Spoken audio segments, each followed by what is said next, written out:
ಈ ಜನರ ಮುಂದೆ ಹೇಳಬಹುದಾದಂಥ ಅಥವಾ ನಿಮ್ಮ ಇಬ್ಬರ ನಡುವಿನ ಅನುಭವ, ಅದರಲ್ಲೂ ಕೂಡ ಈ ಆಧ್ಯಾತ್ಮಿಕ ತುರ್ಯಾವಸ್ಥೆ ಅಂತ ಏನು ಹೇಳ್ತೀವಿ, ಅಥವಾ ನೀವು ಇಬ್ಬರೂ ಕೂಡ ಬೇರೆ ಬೇರೆ ದಾರಿಯಲ್ಲಿದ್ದರೂ ಕೂಡ ಕೊನೆಗೆ ಹೋಗ್ತಾ ಇದ್ದಿದ್ದು ಒಂದೇ ಗುರಿಯಡೆಗೆ ಅನ್ನೋಗಿದ್ದರೂ ಕೂಡ ಅವರು ನಿಮ್ಮ ಹತ್ರ ಹೇಳಿರುವಂಥ ಅಂಥ ವಿಚಾರಗಳೇನು, ಅಥವಾ ನೀವು ಇಲ್ಲಿವರೆಗೂ ಯಾರಿಗೂ ಹೇಳ್ದೇನೆ ಅಥವಾ ಇಲ್ಲಿ ಹೇಳಬಹುದಾದಂಥ ಅಂಥ ಒಂದು ಅನುಭವದ ವಿಚಾರ ಯಾವ ರೀತಿಯಾಗಿತ್ತು ಅಥವಾ ಜಿಜ್ಞಾಸೆ ಹೇಗಿತ್ತು?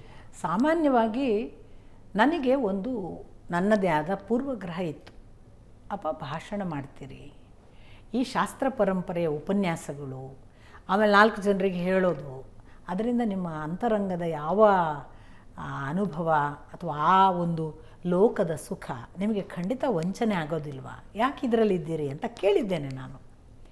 ನಮ್ಮ ಅಪ್ಪ ನಗ್ತಾ ಹೇಳ್ತಿದ್ರು, ಅನುಭವ ಆಗುವವರೆಗೆ ಮೌನ ಮಗಳೇ, ಆಮೇಲೆ ಮಾತು ಉಂಟಲ್ಲ ಅದು ಮಾತು ಅಲ್ಲ ಮನನ ಅಂತ. ಆಗ ನನಗೆ ಅರ್ಥ ಆಗಿರಲಿಲ್ಲ. ಅವರು ಪ್ರತಿ ಬಾರಿ ಹೇಳ್ತಿದ್ರು, ನಾನು ಹೇಳುವ ಎಲ್ಲ ಶಾಸ್ತ್ರ ಪರಂಪರೆಯ ಉಪನ್ಯಾಸಗಳು ಮಾತು ಅಲ್ಲ ಮನನ ಅಂತ.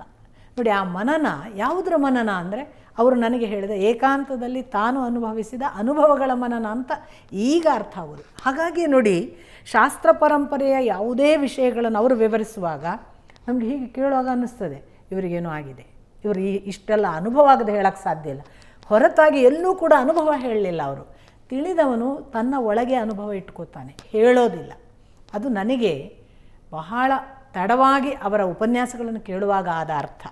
ಇನ್ನೊಂದು ಭಾಗವಾಗಿ ನೋಡಿದರೆ, ನೀವೀಗ ಹೇಳಿದರೆ ನನಗೆ ಅಂಥದ್ದೇನು ಏಕಾಂತದಲ್ಲಿ ಹೇಳುವಂಥದ್ದು, ನನಗೆ ನಿಜಕ್ಕೂ ಕೂಡ ಯಾಕೆ ಗೊತ್ತಿಲ್ಲ, ನನ್ನಲ್ಲಿ ಒಳ ಹೊರಗೆ ತುಂಬ ಕಡಿಮೆ. ನಾನು ತುಂಬ ಟ್ರಾನ್ಸ್ಪರೆಂಟ್. ನಾನು ಇವತ್ತಿನವರೆಗೂ ಏನು ಹೇಳಿದ್ದೇನೋ ಅದನ್ನು ಬದುಕಿದ್ದೇನೆ. ಇದು ಯಾರ ಮುಖಸ್ತುತಿಗೋ ಯಾರಿಗೋ ಒಂದು ಓಲೈಸಲಿಕ್ಕೋ ಹೇಳೋದಲ್ಲ.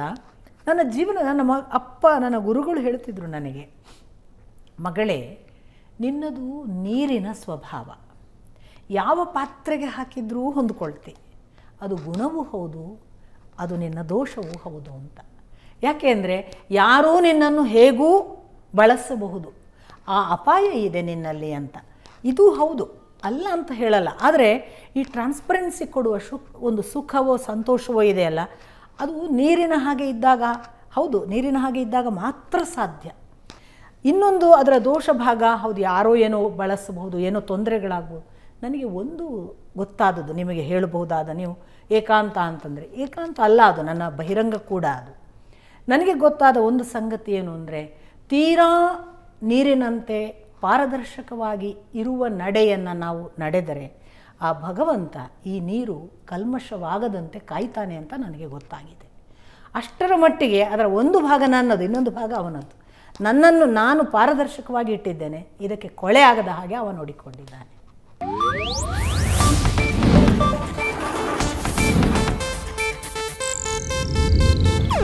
ಇದು ಏಷ್ಯಾನೆಟ್ ನ್ಯೂಸ್ ನೆಟ್ವರ್ಕ್ ಪ್ರಸ್ತುತಿ.